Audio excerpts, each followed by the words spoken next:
வந்து நம்ம இன்றைக்கி என்ன வீடியோ பார்க்க போகிறோன்னா நான் ரீசெண்டாக கடைக்கு போகும்போது நான் இந்த சாக்லேட்டை வாங்கினேன். ஸோ இது மட்டும் தனியாக தெரிஞ்சனால இது நல்லா இருக்குமோ என்ன இருக்குமோன்னு எனக்கு தெரில. ஸோ அதனால் இதை நம்ம அன்பாக்சிங் பண்ணி இது எப்படி இருக்குங்கிறத சாப்பிட போகிறோம். அதுக்கப்புறமா இதோட ப்ரைஸ் எவ்வளோங்கிறத நான் லாஸ்ட்டாக சொல்கிறேன். நீங்கள் அந்த ப்ரைஸ் கிட்டே ஷாக் ஆகிடுவீங்க. ஸோ இப்போ நான் இதை பிரிச்சிடலாம். ஓகேவா? இங்கே இருக்குது. ஸோ ஓகேவா, இப்போ நம்ம இதை பிரித்து எப்படி இருக்கு பாருங்க. எனக்கு தெரியல, என்னமோ கொடுத்துருக்காங்க.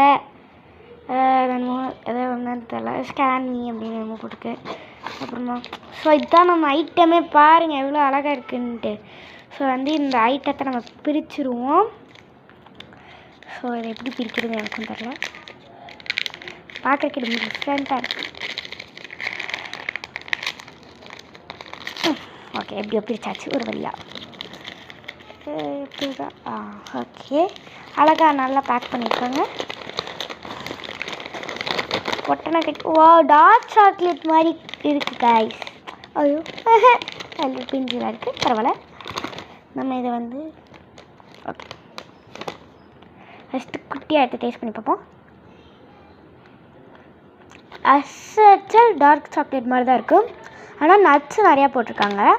ஸோ இப்போ நான் இதோட ரேட்டு, இதோட ப்ரைஸ் எவ்வளோன்னு நான் சொல்கிறேன்.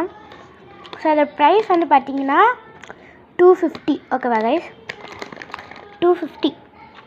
இந்த ஒரு சாக்லேட் செம்ம கசப்பாக இருக்குது. ஃபுல்லாக கசப்பாக மட்டும்தான் இருக்குது.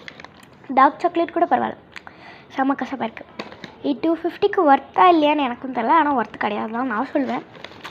ஸோ நீங்கள் இதை சாப்பிட்டு பார்த்துக்கோங்க. Okay, bye guys. Bye bye.